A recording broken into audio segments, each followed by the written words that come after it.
Hello, I'm Laura Davalo, and it's time for another interactive card tutorial here on the MFT YouTube channel. Today we're going to make this fun winter-themed birthday card using a couple of the new November release products, as well as some older favorites of mine, like the Twist and Turn interactive dynamics.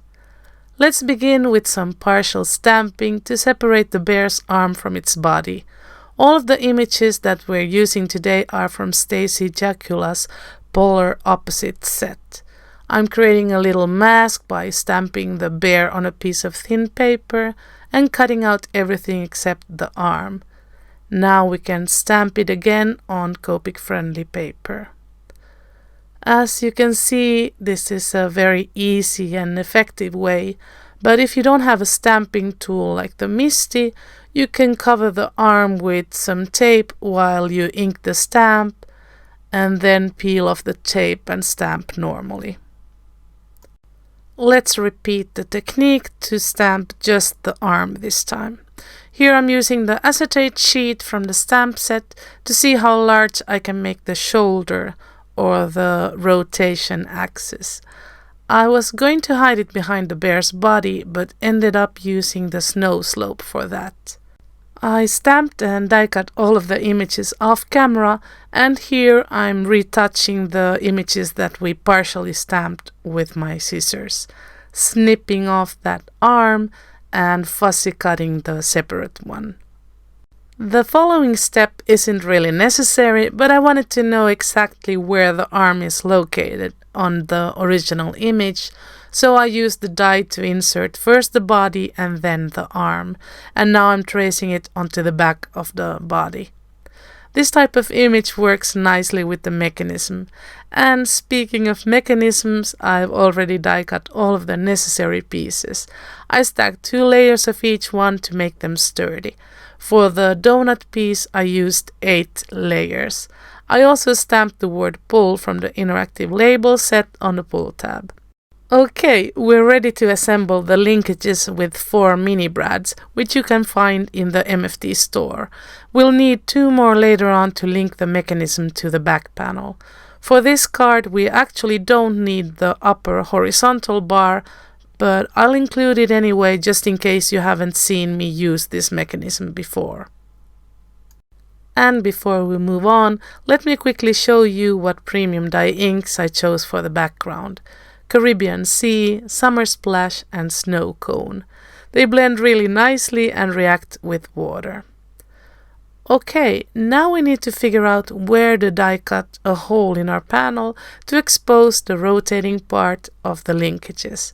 You could use the other die that cuts 2 holes and animate one of the penguins as well, but this time I'm keeping it simple. Now I can mark the center of the hole with a pencil and adhere the circle die to my panel. I'm also using the largest die from the A2 stitched rectangle stack set 1 dynamics to add a nice faux stitching to the border. Next, let's cut the little snow hill. Off camera I already used one of the dies from the versatile Torn Paper Edges dynamics to cut a piece of white cardstock, and now I'm figuring out how tall the slope or hill needs to be to hide the arm, so that I can finish cutting it with the faux stitching die from before. It would be fun to adhere something to the paw, like a present or a little sign with an extra sentiment, or even a folded dollar bill. Okay, now that all of our elements are ready, it's time to assemble our interactive card. Off camera I die cut a second same-sized panel, and now I'm using the hole of the main panel as a guide to punch a small hole for the left brad. Next I'm going to attach the linkages with a first brad and punch a second hole for the second brad. You can use the included mini die if you don't have a hole punch. And now we're ready to add the second brad. As you can see, I'm pushing the pull tab in so that only about ½ an inch will be visible.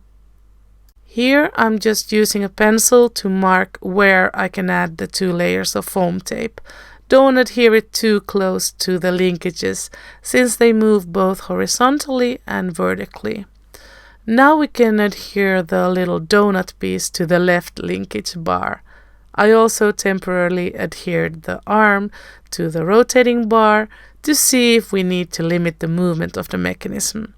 We could do that with a strategically placed piece of foam tape, but there's no need for that today. Okay, let's adhere the two panels together. I find this easiest to do if I peel off the backing of the tape in two opposite corners and lean them against my desk. That way I have some wiggle room and can start over if it's going wonky. Off camera I added double-sided tape to the back of my panel. Before adhering it to the card base, you can carefully trim the edge of the second panel with a pair of scissors if you want. That way it won't be visible from the sides. But I of course forgot to trim the lower edge. Oh well, here I'm adhering it to my card base, which is slightly larger than the standard 8-2. It measures 8 3/4 by 5 5/8. As always, you'll find all of the measurements in the description box below or on my blog. Okay, now we can finally adhere the arm to the mechanism. I'm using score tape, but I'm getting rid of some of the stickiness just in case I need to adjust it.